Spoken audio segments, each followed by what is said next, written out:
Hello everyone. सो कैसे हैं आप लोग। आज हम लोग ऑल्टरनेटिंग करंट को आगे कंटिन्यू करते हुए उसके ऊपर एपिसोड नंबर 3 लेके आए हैं। इस वीडियो में हम लोग क्या कवर करने वाले हैं, तो जो आपका आरएमएस करंट होता है यानी कि I not by root two RMS current जो होता है, हम बता देते हैं आपको पहले क्या क्या हम पढ़ाएंगे इसमें। आई आरएमएस करंट जो होता है जो कि I not by root to होता है, इसको हम लोग फील लेंगे बढ़िया तरीके से, एकदम आरएमएस करंट आपका दिमाग में बैठा देंगे और इसका डेरिवेशन भी करेंगे हम लोग। और फिर जितना अभी तक हम लोग पढ़ाई किए हैं, average current, RMS current, I is equals to I not sine omega T, E is equal to E not sine omega T, वो सारे फॉर्मूलाज के ऊपर, सारे कॉन्सेप्ट के ऊपर न्यूमेरिकल। तो ये आरएमएस पढ़ने के बाद फिर हम लोग न्यूमेरिकल करेंगे और ये वीडियो आपके लिए बहुत जरूरी है क्योंकि यही आपका आरएमएस और एवरेज जितना हम लोग पढ़ाई किए हैं उसका कॉन्सेप्ट बिल्ड करेगा। तो आइए हम लोग स्टार्ट करते हैं और पहले बात करते हैं आरएमएस करंट के बारे। ठीक है, तो हम लोग आज आगे बढ़ रहे हैं चैप्टर में और किसके बारे में बात कर रहे हैं, आरएमएस करंट, है ना। तो तुम लोग एवरेज करंट तक पढ़ चुके हो। अभी देखो, अगर तुम एवरेज करंट के ऊपर कोई न्यूमेरिकल नहीं बनवाया गया, इसीलिए नहीं बनवाया गया क्योंकि एवरेज और आरएमएस और जो तुम फॉर्मूला पढ़ी हो, ये वाला फॉर्मूला याद है ना, I is equal to I not sine omega T, और ईएमएफ का E not sine omega T. अब सुन लो, तुम्हारा हो सकता है स्कूल में या कहीं पर भी, कॉलेज में जो भी, तो इसको वी भी लेके पढ़ाया जा सकता है, तो उसमें कोई गड़बड़ी नहीं है। V is equal to V naught sine omega T भी लिखना बिल्कुल सही है, ठीक है। उसके बाद ये दोनों फॉर्मुलाज है, तो इन दोनों फॉर्मुला के ऊपर भी न्यूमेरिकल तब बना पाओगी जो आता है एग्जाम में, जब तुम आरएमएस करंट को समझ जाओगी, ठीक है। तो आरएमएस करंट समझना बहुत जरूरी है। बहुत लोग समझ ही नहीं पाता है, पूरा पढ़ने के बाद आरएमएस, पूरा आरएमएस कंप्लीट हो गया, उसके ऊपर सवाल कर लिया, सब समझ गया, लेकिन आरएमएस करंट क्या है वो समझा ही नहीं। उसको समझाने के लिए हम तुमको छोटा सा सवाल पूछते हैं, क्वेश्चन एक छोटा सा, जो पिछले बार भी पूछे थे, हम एंड कर रहे थे जब वीडियो। तब ज्यादा स्ट्रॉन्ग कौन सा करंट होता है, ज्यादा झटका, ज्यादा तेज शॉक कौन सा करंट लगाएगा, एसी या डीसी। यहीं से ये आरएमएस करंट स्टार्ट होगा। क्या? ज्यादा तेज झटका एसी का लगेगा, लेकिन कैसे? आखिर एसी में ऐसा क्या हो रहा है कि उससे तेज झटका लग रहा है और डीसी में कम झटका लग रहा है, सेम वोल्टेज पे।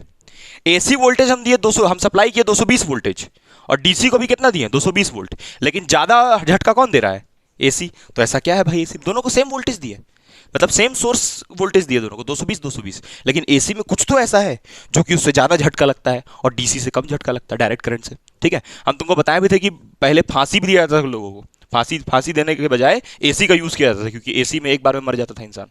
तो कुछ तो है उसमें ऐसा खास। तो तुम समझ रही हो आरएमएस करंट को हम किससे कनेक्ट कर रहे हैं कि एसी में ज्यादा तेज झटका लगता है, उससे आरएमएस करंट कनेक्ट हो रहा है। ऐसा क्या है भाई उसमें, अभी समझेंगे हम लोग, ठीक है। तो अभी हेडिंग तुमको डालना है आरएमएस करंट, यानी कि रूट मीन स्क्वायर करंट। लिखो root mean square current. Mean समझती हो ना, मीन मतलब वही एवरेज, रूट मीन स्क्वायर। अब यहां मीन शब्द आ गया तो तुम समझ गए होगी कि हाँ सर, जैसे आप आई एवरेज बता रहे थे कि साइकिल का होगा, वैसे ही ये भी कुछ साइकिल का ही होगा, मतलब इसमें भी कुछ ना कुछ इंटरवल में होगा। जब भी हम लोग आरएमएस निकालेंगे तो इंटरवल का निकालेंगे, ये नहीं कि किसी एक पॉइंट का। किसी एक पॉइंट पे जो करंट निकालते हैं उसको कौन सा करंट बोलते हैं, इंस्टेंटेनियस, जो कि अभी दो एक्सप्रेशन हम लिखे थे, I not sine omega T, E not sine omega T, उसके लिए था, ठीक है। अभी इसका ना दूसरा नाम भी होता है, दो और नाम होता है इसका। एक होता है इफेक्टिव वैल्यू। इफेक्टिव का मतलब होता है, जैसे बोलते हैं ना कि हाँ इतना पढ़ाई इफेक्टिव है, इफेक्टिव मतलब एप्रोप्रिएट, इफेक्टिव मतलब रिजल्टेंट वैल्यू, इफेक्टिव वैल्यू भी इसको बोलते हैं। दूसरा एक और नाम होता है इसका वर्चुअल वैल्यू, वर्चुअल वैल्यू। ये तीनों नाम एक ही करंट का है जिसको हम बोलते हैं आरएमएस। अब आरएमएस आरएमएस इतना क्यों नाम ले रहे हैं, क्योंकि ये आरएमएस से ना बहुत कुछ समझ में आता है कि इसमें हम लोग करने क्या वाले हैं। आरएमएस रूट, रूट मतलब ये रूट, मीन, मीन का मतलब क्या होता है, ऐसे करके एवरेज, मीन और एवरेज सेम चीज होता है, ठीक है। और स्क्वायर, जैसे मान लो मेरे पास कोई क्वांटिटी है एक्स, तो उसका स्क्वायर। तो तुम इसको उल्टा सोचना, उल्टा, उल्टा मतलब पहले स्क्वायर, उसके बाद मीन, उसके बाद रूट। देखो स्क्वायर लगाए एक्स के ऊपर, फिर उसके ऊपर उसमें क्या लगा दिए, मीन। मीन समझती हो ना कैसे निकालते हैं, मीन अभी हम बताएंगे कैसे निकालते हैं भाई, इंटीग्रेशन वाला तरीका जो पिछले बार बताए थे, मीन और ये उसके ऊपर रूट। इसी को दूसरे तरीके से और रिप्रेजेंट देखो कैसे करते हैं, और कोई दूसरा तरीका रिप्रेजेंट करने का। यहाँ क्या लिखा है, पहले स्क्वायर, तो स्क्वायर तो कर ही दिए, मीन, मीन में मतलब कि ऐसे बार भी लगाते हैं उसके ऊपर, इसको भी मीन बोलते हैं, और फिर रूट। तो ये दोनों एक ही तरीका हुआ लिखने का, ठीक है। अब यहां पर ये जो रूट मीन स्क्वायर है, तुम बताओ कि जो ऑल्टरनेटिंग करंट हम लोग पढ़ रहे हैं उसमें दो चीज देख रहे हैं, ऑल्टरनेटिंग करंट और ऑल्टरनेटिंग ईएमएफ, दो चीजें, चैप्टर का दो नाम है, alternating EMF and alternating current, है ना, खाली ऑल्टरनेटिंग करंट नहीं, ठीक है। तो यानी कि हम लोग जो पढ़ाई करने वाले हैं वो दो क्वांटिटीज के बारे करने वाले हैं, यहां पर हम लिखते हैं। मतलब हम तुमको अभी पढ़ाएंगे कि आई जो होता है यानी कि करंट जो होता है उसका कैसे निकालते हैं, यानी कि यहां पर क्या लगाएंगे, इसमें स्क्वायर और फिर इसमें से करके बार। उसके बाद दूसरा और क्या चीज निकालेंगे हम, दूसरा और क्या चीज का निकालेंगे, वोल्टेज का। वोल्टेज का बात करेंगे और करंट का। वोल्टेज वी लिखो चाहे ई लिखो, दोनों चलेगा। तो हम चाहे तो उसको ई भी लिख सकते हैं, कोई प्रॉब्लम नहीं उससे। अब समझते हैं यार ये है क्या। देखो, इसको समझने के लिए पहले तुमको एक बात जानना पड़ेगा कि एसी और डीसी में एक छोटा सा पॉइंट था जिसको हम पकड़ पाए। मतलब इसका करना है ना, समझना है ये क्या होता है नहीं होता। अच्छा, इसका फॉर्मूला हम लिख देते हैं यहाँ पर, पहले फॉर्मूला लिख देते हैं। आई आर एम एस का जो फॉर्मूला आएगा वो आएगा रूट अंडर, क्या आएगा बताओ, आई नॉट बाई रूट टू। और एक और जो तुम्हारा होगा वी आर एम एस या फिर इसको क्या लिखेंगे और ई आर एम एस, वो आएगा ई नॉट बाई रूट टू। यही हम लोग को डेराइव करना है, डेरिवेशन करेंगे इसका हम लोग। ये डेरिवेशन करने के लिए कि ये इतना के बराबर होता है। अच्छा, एवरेज अलग होता है, एवरेज का याद रखना, I not by two pi वो सब, ठीक है, two I not by pi, sorry two I not by pi. हाँ, ये समझते हैं, ये क्या चीज़ के लिए है। तो ये जो दो एक्सप्रेशन हम निकाले हैं ना, एक तुम्हारा करंट का और एक ईएमएफ का, ये दोनों फुल साइकिल के लिए है, मतलब कि टाइम पीरियड 0 से लेके टी के लिए। कभी भी हाफ साइकिल के लिए हम लोग आरएमएस नहीं डिफाइन करते हैं। एक छोटा सा और बात समझो कि हाफ साइकिल में हाफ साइनोसॉइडल, ये सब सारा डिस्कशन किसके लिए चल रहा है, स्क्वायर वेव के लिए, सिर्फ साइनोसॉइडल, ओनली साइनोसॉइडल, ठीक है। हम लोग स्क्वायर और ये सब का बात नहीं कर रहे हैं। एक बात तुम समझना कि जब हम लोग फुल साइकिल में देख रहे हैं, फुल साइकिल में जब एवरेज वैल्यू निकाल रहे हैं तो वो 0 आ रहा है, तो मतलब फुल साइकिल में तो कोई रिजल्ट मेरा हाथ में नहीं लग रहा है, इसलिए हम सोचे कि आरएमएस वैल्यू निकाल लेते हैं फुल साइकिल के लिए। बाकी हाफ साइकिल का तो है ना एवरेज, हाफ साइकिल का तो एवरेज होता है ना, टू आई नॉट पाई। तो तुम ऐसे समझ सकती हो कि आरएमएस खाली हम लोग किसके लिए डिफाइन करते हैं, फुल साइकिल के लिए। ऐसे तुम समझ सकती हो कि आरएमएस को फुल साइकिल के लिए क्यों डिफाइन करते हैं, क्योंकि फुल साइकिल में एवरेज वैल्यू ऑफ करंट 0 हो रहा है, इसलिए हम सोचे कि एक आरएमएस वैल्यू डिफाइन कर लेते हैं करंट का। ठीक है, यहां तक क्लियर है? आगे सुनना ध्यान से।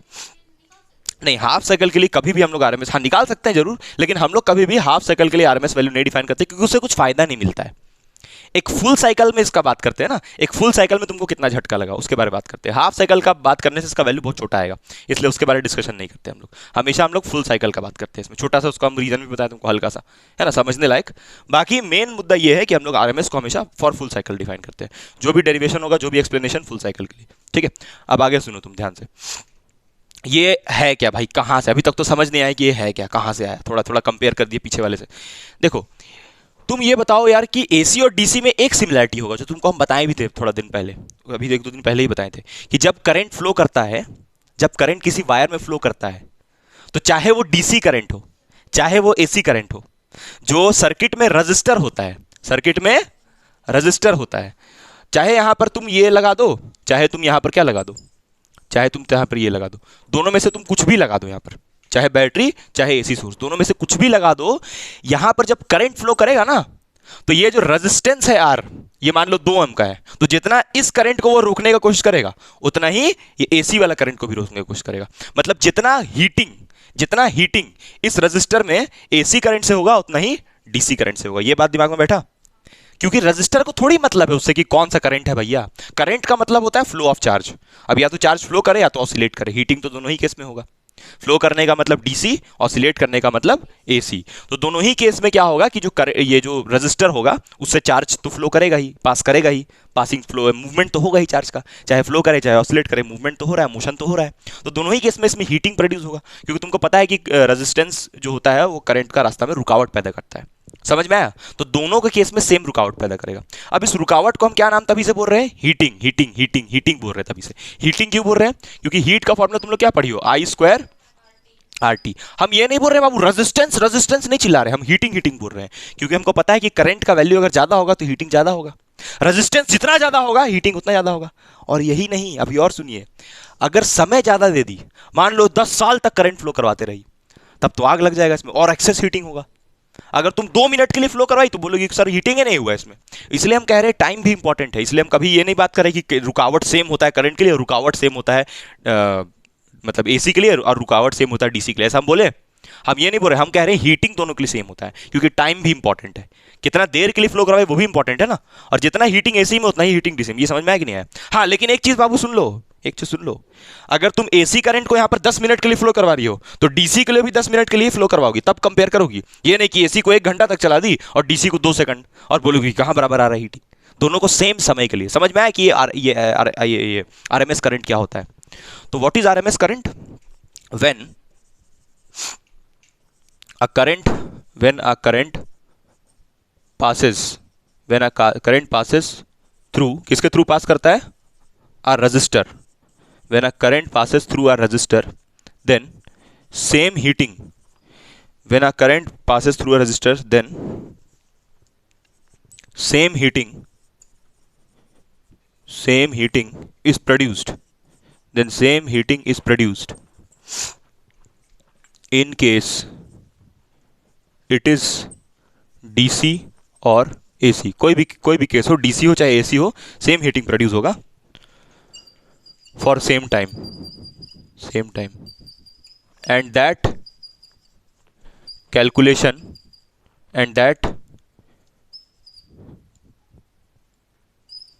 कैलकुलेशन ऑफ करंट, और वो जब हम लोग कैलकुलेशन करके निकालते हैं करंट, उसी को क्या बोलते हैं, RMS वैल्यू, उसी को RMS वैल्यू बोलते हैं करंट का, ठीक है, जब वो रजिस्टर से पास करता है। अब देखो एक किताब में इतना गजब लिखा है, ऐसे लरोड़ा में ही लिखा है, when are it is defined as that AC, it is defined as that AC which is a DC, मतलब एक ऐसा AC जो कि DC है। क्यों AC को ही DC बोल दे रहे हैं, क्योंकि दोनों में सेम हीटिंग प्रोड्यूस हो रहा है। समझ आया क्या बोल रहे हैं? हाँ, तो वैसा भी लिखा है इसमें कि ये एक डायरेक्ट करंट इसको हम बोल रहे हैं, लेकिन डायरेक्ट करंट जो AC करंट है उसको डायरेक्ट करंट बोल रहे हैं, लेकिन कितना देर के लिए, एक छोटा टाइम इंटरवल के लिए। पहले तो दोनों में सेम टाइम इंटरवल लिए, छोटा टाइम इंटरवल दोनों में लिए, और दूसरा एक और बात समझ लो कि हीटिंग के मामला में दोनों को सेम बोल रहे हैं। हम ये नहीं कर रहे हैं कि AC और DC सेम हो गया, हीटिंग सेम किया इसलिए दोनों को सेम कह रहे हैं। और कौन सा वैल्यू, वो जो वैल्यू आ रहा है करंट का, कितना वैल्यू करंट का लेंगे, तो वो जो वैल्यू आ रहा है उसी को बोल रहे हैं RMS वैल्यू। कुछ समझ में आया? चलो इसको लिखना जरा जल्दी, फिर आगे बढ़ते हैं। अभी ये जो RMS करंट है इसका, अब हम तुमको अभी थोड़ा देर में, थोड़ा डेरिवेशन करने के बाद तब इसका फील दिलाएंगे कि ये RMS करंट क्या है। थोड़ा देर में समझ में आएगा, सब तो समझ में आ गया होगा थोड़ा बहुत, लेकिन ये AC DC दोनों को कंपेयर कैसे कर रहे हैं, दोनों को मिला के कैसे देख रहे हैं, जो तुमको झटका वाला बात किए थे कि ज़्यादा झटका किससे लगेगा, वो बात जब समझ जाओगी ना, और क्यों लगेगा, तो तुम RMS समझ जाओगी। अगर तुम ये बात समझ गई कि ज़्यादा झटका AC के केस में क्यों लगता है DC के कंपेयर में, ठीक है, सेम वोल्टेज दोनों में देंगे, फिर भी ज़्यादा झटका किससे लगेगा, AC से, तो वो बात का फील हम लोग लेंगे, उससे एकदम चमक जाएगा कि RMS क्या होता है। लेकिन अभी जो हम बात कर रहे हैं ना, अभी कैलकुलेशन डेरिवेशन इसका बात कर रहे हैं, तो इसलिए ये मत सोचना कि भाई समझ नहीं आ रहा, आएगा समझ में थोड़ा देर में। अभी तो इसका फील के बारे में बात ही हम नहीं किए। पहले समझो यार, ये दो टाइप का होता है। दो टाइप कहने का मतलब कि देखो, ये जो हम लोग लिखे थे ना फॉर्मूलाज, वो तो हम लोग ड्राइव करके निकालेंगे, ठीक है। इसको कैलकुलेट करने का दो तरीका होता है, RMS को निकालने का दो तरीका होता है। एक तुम्हारा फॉर्मूला होता है, यहाँ पर दो तरीका है, उसको दो तरीका है, टू टाइप्स है इसका कैलकुलेट करने का। एक पहला जो तरीका है वो बहुत सिंपल है, IRMS is equals to root under I1 square plus I2 square, उसके बाद प्लस कहां तक जाएगा, IN तक। यहां पर ये I समझ रही हो कौन सा करंट है, छोटा छोटा करंट, इंस्टेंटेनियस, छोटा छोटा इंस्टेंटेनियस का स्क्वायर कर करके और इसको किससे डिवाइड करोगे, n।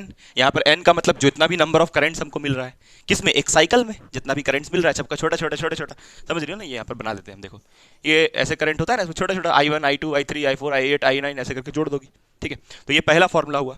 दूसरा तरीका RMS निकालने का, IRMS is equals to over root, है ना, over root integration I square DT upon integration DT। अब तुम देखना कि तुमको जो हम तभी बात बोल रहे थे, क्या वो बात यहाँ पर मैच कर रहा है, देखना आराम से। देखो हम तुमको बताए थे कि जब भी RMS करंट निकालना है तो क्या नाम है इसका, square mean root, square mean root. तो ये स्क्वायर मीन रूट किसका लेना है बाबू, तो किसका लेना है, इंस्टेंटेनियस करंट का। एवरेज काहे के लिए लोगी, पागल हो क्या, इंस्टेंटेनियस को जोड़ोगी तब ना पूरा साइकिल मिलेगा। अच्छा यहाँ तक जोड़ना है क्या, नहीं, यहाँ तक जाना है। तो जनरली हम लोग फुल साइकिल का बात कर रहे हैं, हाफ का भी निकाल सकते हो, ऐसा कोई गुनाह थोड़ी है। हाफ का निकालना रहेगा तो 0 से T/2। लेकिन जो भी हम लोग डेरिवेशन, जो भी एक्सप्लेनेशन, जब भी RMS का बात करेंगे तो तुमको ये दिमाग में रखना है कि हम फुल साइकिल बोल रहे हैं, उसमें मेंशन भी नहीं करेंगे कौन सा साइकिल, तुमको तुम्हारे दिमाग में क्या आना चाहिए, फुल साइकिल, ठीक। अब देखो यहाँ पर हम लोग करके देखते हैं, जैसे हम लोग ये I लिख लिए, ये I पता है ना कौन सा है, I बराबर I0 sign omega T, instantaneous current I, ठीक है। और कौन सा, ऑब्वियसली AC, ठीक है। तो यहाँ पर देखो, इसमें पहले क्या करोगी, स्क्वायर, तो स्क्वायर कर ली, उसके बाद क्या करोगी, मीन का मतलब ऐसे डब्बा, इसको घेर लोगी डब्बा में, या फिर ऐसे लाइन खींच दोगी। उसके बाद क्या करना है, रूट। अब तुम देखो मीन का मतलब देखो, ये जो तुमको दिख रहा है ना, ये इसका मतलब क्या है, मीन। देखो स्क्वायर है उसका, और यहाँ मीन का मतलब ये integration IDT by integration DT, इसी को हम लोग मीन बोलते हैं। याद करो I एवरेज निकाल रहे थे, एवरेज करंट को ही मीन वैल्यू बोल रहे थे ना। याद करो एवरेज करंट का फॉर्मूला बोलो क्या होता है, एवरेज करंट या फिर mean value of average current का फॉर्मूला बोलो क्या होता है, बताओ। नहीं, फॉर्मूला जो होता है, जनरल फॉर्मूला जिससे डेरिवेशन किए थे, integration IDT upon integration DT। इसी को सॉल्व करके तुम कितना लाती हो, two I not by pi. लेकिन कब लाती हो two I not by pi? Half cycle के लिए। समझी मेरी बात? तो इसी को तुम मीन कहती हो ना। देखो वही तो मीन दिख रहा है यहाँ पर, देखो यहाँ जो लिखे हैं। बहुत लोग समझ नहीं पाता इस बात को कि सर ये कैसे लिख दिया। देखो फर्क क्या है दोनों में। ये देखो ये एवरेज करंट का फॉर्मूला, चलो हम ये सब अभी मिटा रहे हैं, ठीक है। ये एवरेज करंट का, ये किसका फॉर्मूला, ये वाला किसका है, ये एवरेज करंट का फॉर्मूला। और ये किसका करंट का लिखा है, आरएमएस करंट का। आरएमएस में बस एक चीज होगा, दो चीज होगा, एक तो पहले उसका स्क्वायर हो जाएगा करंट का, और दूसरा चीज क्या लग जाएगा उसमें, स्क्वायर। हम नहीं करने बोल रहे हैं, स्क्वायर यहां लिखा है स्क्वायर, इसलिए स्क्वायर करना पड़ता है। क्या? अरे माता जी, तो यहाँ स्क्वायर रूट जब कटेगा तो स्क्वायर रूट खाली इसके लिए कटेगा ना, क्या इसके लिए कट जाएगा? अच्छा एक और बात सुनो, एक और बात सुनो। जब तुम यहाँ पर आई का एक्सप्रेशन डालोगी तो इस आई का value I not sine omega T डालोगी। डालने के बाद इसको डालने के बाद तब देखोगी ना कि कट रहा है कि नहीं कट रहा है। और पहले इंटीग्रल को सॉल्व करना पड़ेगा, तब उसको रूट से नलीफाई करना पड़ेगा। समझिए मेरी बात, हम क्या बोले, पहले इंटीग्रल को सॉल्व करो, तब फिर देखो कि वो रूट से कैंसिल हो रहा है कि नहीं हो रहा है। क्लियर है मेरी बात कि नहीं?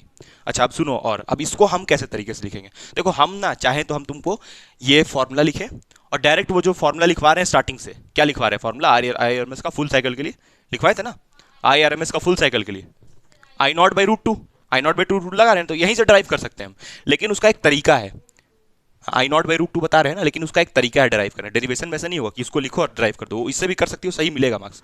लेकिन जो जनरली सब किताब में किया हुआ है, उसमें क्या किया है, वो हीटिंग का कॉन्सेप्ट यूज किया है। हीटिंग समझती हो ना, जो तुमको उसका डेफिनेशन में लिखवाए हैं कि same heating for AC and DC, उसका यूज करके तब वो किया है। डायरेक्ट ऐसे करना वो ठीक नहीं है, क्योंकि तुम डेफिनेशन में कुछ और लिख रही हो और तुम डायरेक्ट ये फॉर्मूला लगा रही हो, तो वो हीटिंग वाला बात समझ नहीं आएगा। इसलिए हम डायरेक्ट इससे नहीं करेंगे डेरिवेशन। बाकी इससे भी डायरेक्ट हो सकता है डेरिवेशन, लेकिन इससे नहीं करेंगे। अच्छा सुनो, इसी को देखो हम और कैसे लिखेंगे, देखना ध्यान से। ये तो मिटा दे रहे हैं हम, देखो इसी को और कैसे लिखेंगे हम, देखो ध्यान से देखना। क्या इसको हम ऐसे लिख सकते हैं, जैसे मान लो कि अगर हम बात करें यहाँ पर, मान लो हम बात करें फुल साइकिल का, किसका बात करें, फुल साइकिल का, तो लिमिट क्या लगाएंगे, बोलो लिमिट क्या लगाएंगे, जीरो से लेके, तुम देखना ये फॉर्मूला क्या ऐसे लिखा सकता है, और हम यही फॉर्मूला लेके आएंगे और वहीं से आगे बढ़ेंगे। देखो हम कह रहे हैं कि ये फॉर्मूला यूज नहीं करेंगे, बट तुम देखना डेरिवेशन करते करते यही घूम के आएगा। देखो क्या इसको हम ऐसे लिख सकते हैं, क्या किया बाबू, यहाँ पर जीरो से टी लगाए लिमिट, और यहाँ भी जीरो से टी। तो जब जीरो से टी यहाँ लिमिट लगाएंगे, जीरो से टी, तो डी टी का इंटीग्रेशन कितना हो जाएगा, डी टी का इंटीग्रेशन टी हो जाएगा ना। तो टी को तुम ऐसे नहीं लिखोगी, और ये इंटीग्रल जो है उसको एज इट इज, समझ आया? तो ये ऐसे लिखो चाहे ऐसे लिखो, दोनों ही किसका फॉर्मूला है, आरएमएस करंट का। लेकिन किसके लिए स्पेसिफिकली, किसके लिए स्पेसिफिकली, फुल साइकिल, क्योंकि लिमिट हम लगा चुके हैं वहां पर। समझ में आया कि नहीं आया? तो देखना तुम जब डेरिवेशन करोगी तो तुमको पता भी नहीं चलेगा, और तुम यहां पहुंच जाओगी डेरिवेशन के थ्रू, तो घबराना मत, यहां पहुंच जाओगी। और जैसे ही तुम यहां पहुंच गए तो समझ जाओ कि आरएमएस करंट निकल जाएगा, और यहां पर आई की जगह बस कितना डालना पड़ेगा, बस डेरिवेशन हो जाएगा तुरंत। तो तुम समझ गए कि आरएमएस करंट को निकालने का दो तरीका है, एक ये और एक ये भी न्यूमेरिकल में बहुत यूज होगा, ठीक है। बाकी यही ये आरएमएस करंट का रिप्रेजेंटेशन हुआ, दिस इज द रिप्रेजेंटेशन। चलो ये दोनों फॉर्मुलाज लिखो जल्दी से, फिर आगे बढ़ते हैं हम लोग। आगे सुनो, देखो ये हम लोग अभी जो अब आगे बात करने वाले हैं, वो जो आरएमएस करंट है उसका फॉर्मूला आगे डिराइव करने वाले हैं, ठीक है। तो अभी तुमको डेरिवेशन करना है, तो यहाँ पर लिखना पड़ेगा एक्सप्रेशन, लिखो साथ में लिखो, expression for RMS current, expression for RMS current, RMS current का डेरिवेशन, ठीक है। अब देखो यार, आरएमएस ईएमएफ भी हो सकता है, ठीक है, आरएमएस वोल्टेज भी हो सकता है, लेकिन जनरली एग्जाम में जो आ रहा है वो आरएमएस करंट का ही आ रहा है। सारा बुक्स में उसी का भी दिया हुआ है, बहुत सारा बुक में तो दोनों करके दिखाया है, लेकिन आरएमएस करंट का ही जनरली आता है। वही I R M S is equals to I not by root two, I R M S is equals to I not by root two. अब तुम देखो यहाँ पर हम लोग को पहले मानना पड़ेगा, लेट अस अज्यूम, पहले यहाँ पर हम सर्किट डायग्राम बनाते हैं। एक सर्किट लिए, उसमें क्या ले लिए, रजिस्टर, और इसको किससे कनेक्ट करेंगे बाबू, एसी सोर्स से, ठीक है। लेकिन जब यहाँ पर करंट फ्लो करेगा, जब यहाँ पर करंट ऐसे जाएगा, तो तुम ये बताओ कि इस रजिस्टर में वो उतना ही हीटिंग प्रोड्यूस करेगा। अगर यहाँ पर हम डीसी लगाएंगे तो भी उतना ही होगा हीटिंग। समझ आया कि नहीं आया? तो अभी यहाँ पर हम लिखेंगे कि लेट, अच्छा ये आई कौन सा करंट होगा, एसी की डीसी, सोच के बताओ। आई यहाँ पर जो करंट फ्लो कर रहा है वो एसी होगा कि डीसी होगा? 100% एसी होगा, क्योंकि एसी सोर्स से निकल रहा है। तो यहाँ पर हम लिखेंगे लेट अस कंसिडर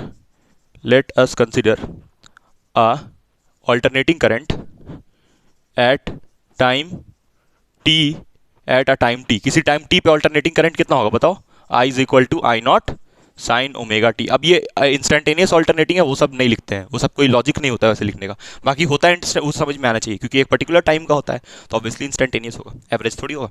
तो ये तुम्हारा करंट का एक्सप्रेशन हुआ। अब हम लोग क्या करेंगे,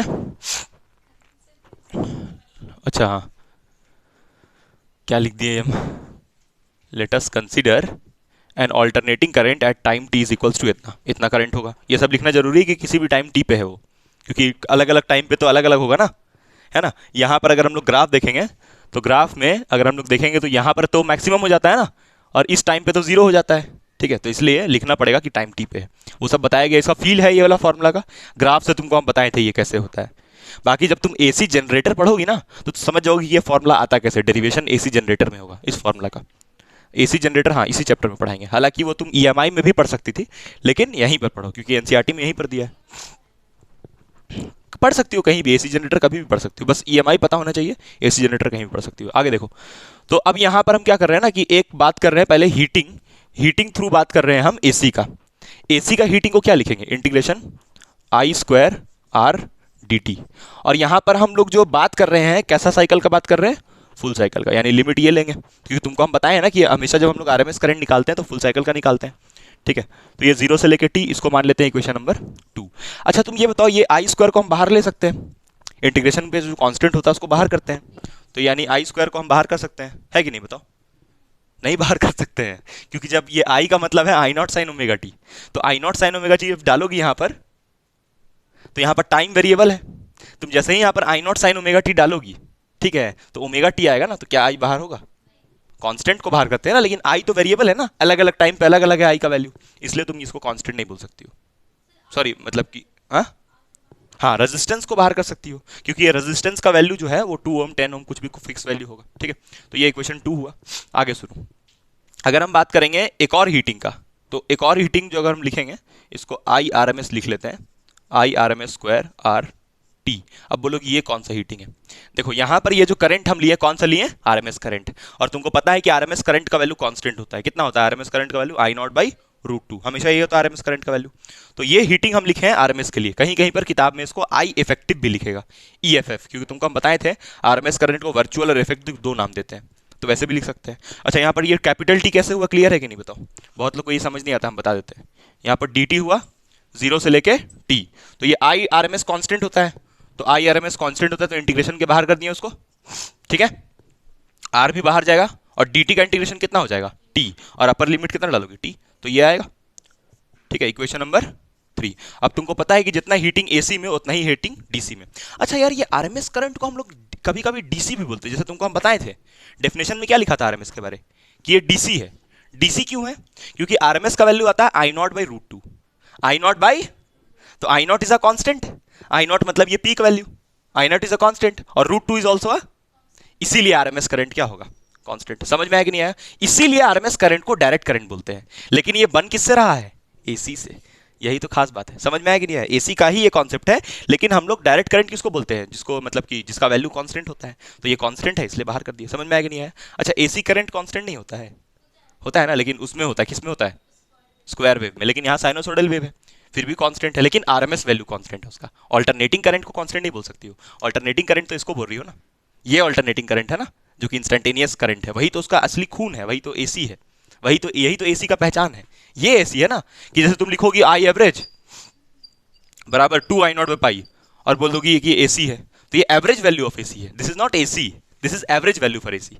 करंट किसको बोलते हैं, जो कि बहता है या तो ऑसिलेट करता है, इसको भी कांस्टेंट बोलोगे, क्योंकि यहाँ पर आई नॉट का वैल्यू डालोगे और पाई का वैल्यू डालोगे तो ये भी कांस्टेंट होगा। ऐसा हम कब बोले कि average current, average value constant होता है ना, वेरिएबल थोड़ी होता है एवरेज वैल्यू, ठीक है। ये किसके लिए, पॉजिटिव साइकिल के लिए है ना, नेगेटिव साइकिल के लिए -2 आई नॉट बाई, और अगर तुम देखोगी दोनों साइकिल के लिए तो 0 होगा। तो ये सब याद समझ में आ रहा कि नहीं। तो आरएमएस करंट को हम लोग डीसी क्यों बोलते हैं, आरएमएस करंट को डीसी करंट इसीलिए बोल रहे हैं क्योंकि उसका वैल्यू कांस्टेंट होता है। तो तुम ये बोल सकती हो कि ये हीटिंग जो है वो डीसी का है, सोच के बताओ, क्या तुम इस हीटिंग को डीसी का हीटिंग बोल सकती हो, और ये हीटिंग को किसका हीटिंग बोलोगी, एसी का हीटिंग, और दोनों हीटिंग क्या होगा, बराबर, क्योंकि एसी में जितना हीटिंग हो रहा है उतना ही हीटिंग डीसी में हो रहा है, क्योंकि ये रजिस्टर थोड़ी ऐसा है कि एसी को ज्यादा रोकेगा डीसी को कम रोकेगा, वैसा होता है क्या। तो जितना हीटिंग, मान लो यहाँ 10 जूल आएगा तो यहाँ भी कितना आएगा, तो क्या ये दोनों को तुम बराबर कर सकती हो, क्या तुम दोनों को बराबर कर सकती हो, नहीं आया समझ में, नहीं आया, आया, इसको मिटा दे ये वाला ना, डायग्राम बस मिटा रहे। तो तुम क्या दोनों को बराबर करोगी ना, बराबर इसलिए करोगी क्योंकि as same heating is produce by AC and DC both, ठीक है। तो यहां से तुम लिखोगी from equation 1 and 2, sorry 1 and 2 नहीं, 2 एंड 3 है ना, 2 और 3, 2 और 3 से तुम ये बोलोगी, 2 और 3 से ये बोलोगी IRMS² RT। मैं तबीयत ठीक नहीं इसलिए हम फैन ऑफ रखे हैं, सर्दी लगा है बहुत तेज। और ये वाला तुम्हारा हो जाएगा इंटीग्रेशन I²R dt। लिमिट कहाँ से कहाँ तक? 0 से लेके t। अब यहाँ से तुम देखो यार, फिर वही कैलकुलेशन होगा IRMS² RT is equals to, यहाँ से कुछ कांस्टेंट है बाहर जाएगा R, है ना, रेजिस्टेंस तो कांस्टेंट है 0 से लेके t I² dt। कोई दिक्कत? R से R कैंसिल। अब देखो RMS निकल रहा है यहाँ से, और तुम देखना RMS करंट कैसा निकल रहा है, जो तुमको हम तभी से चिल्ला के बता रहे थे। IRMS इज इक्वल्स टू, यहाँ पर स्क्वायर होगा, तो ये स्क्वायर को इस तरफ भेजोगे तो यहाँ क्या आ जाएगा? रूट। लेकिन एक मिनट, पहले t को नीचे भेज दो, तो 1/t इंटीग्रेशन 0 से लेके t I² dt। और ये स्क्वायर को इधर भेजोगे तो यहाँ क्या आ जाएगा? रूट। क्या ये RMS करंट का एक्सप्रेशन आ गया? हम चाहते तो डेरिवेशन यहीं से स्टार्ट करते हैं, लेकिन फिर जो तुम्हारा प्रॉपर डेरिवेशन होता है बोर्ड एग्जाम में ही करोगी ना डेरिवेशन, उसके लिए वो इम्प्रॉपर हो जाता है। शॉर्ट में से निकालना इम्प्रॉपर हो जाता है। नहीं तो यहाँ से भी करने पे बिल्कुल सही है, कोई मार्क्स नहीं कटेगा। लेकिन मार्क्स काटेगा ना, क्योंकि डेरिवेशन का मतलब मार्क्स काटेगा, बोर्ड में काटेगा, क्योंकि डेरिवेशन का मतलब ही होता है कि तुम पूरा स्टेप बाय स्टेप चलो। इसलिए हम ये वाला कर रहे हैं। तो पहले हम यहीं से शुरू करते थे, बट काट दिया जाता था उन लोगों का मार्क्स। तो कारण वही था कि डेरिवेशन का मतलब होता है यार कि लंबा चौड़ा दिखना चाहिए, है कि नहीं? हाँ, वही बना दिया डेरिवेशन का मतलब कि लंबा चौड़ा होना चाहिए। 1/t, हालांकि तुम ये सब बिना सोचे भी तुम ये डायरेक्ट लिख सकती थी। तो यहाँ से 1/t, क्योंकि न्यूमेरिकल जब करेंगे यार तो यहीं से स्टार्ट करेंगे, न्यूमेरिकल में थोड़ी ये सब करेंगे।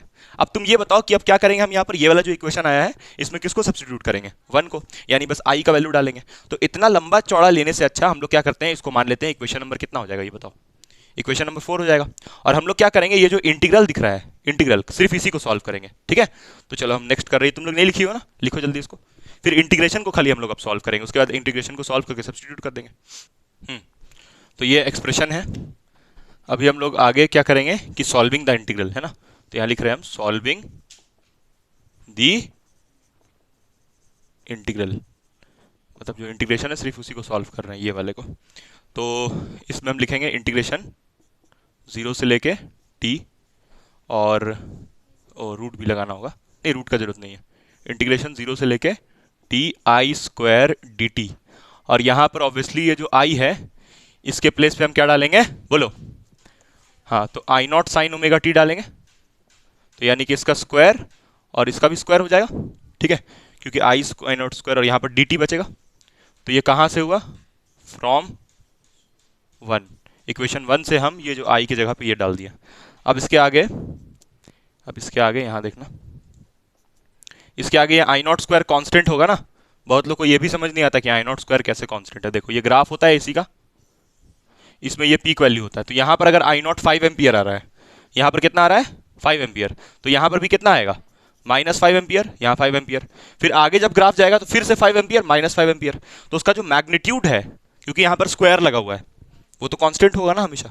और अंदर में क्या बचेगा? 0 से लेके t sin² omega t dt, ठीक है। अब ये इंटीग्रेशन थोड़ा सा आराम से देखना है, एकदम बिल्कुल हड़बड़ी में नहीं, ये तो समझ नहीं आएगा। बहुत लोग को ये नहीं मालूम चलता है, क्योंकि वो लोग इंटीग्रेशन 11th में नहीं पढ़ा होता है, इसलिए समझ नहीं आता है। देखना यहाँ पर लिखा है sin² ओमेगा t, इसका इंटीग्रेशन के लिए एक फॉर्मूला यूज करेंगे हम लोग। यहाँ लिखते हैं, चलो यहाँ पर बताते हैं, ये मिटा दे ये वाला ना। हम लोग क्या करेंगे फिर, ये इंटीग्रेशन में पुट कर देंगे। फिर sin² ओमेगा t, यहाँ पर एक मैथ्स का फॉर्मूला यूज होगा छोटा सा, जो कि तुमको बेसिक मैथ्स जो होता है उसमें पढ़ाया जाता है। यहाँ पर हम लिखते हैं फार्मूला, जैसे हम लिखे sin² x, तो sin² x का फॉर्मूला होता है 1 - cos 2x/2। ये फॉर्मूला होता है sin² x का। कैसे आया उसमें जाना नहीं है हम लोग को, फॉर्मूला एक्सेप्ट कर लेना है। नहीं, इंटीग्रेशन का फॉर्मूला नहीं है, ये ट्रिग्नोमेट्री जो है sin² x, trigonometric function sin² x, उसका एक फॉर्मूला है।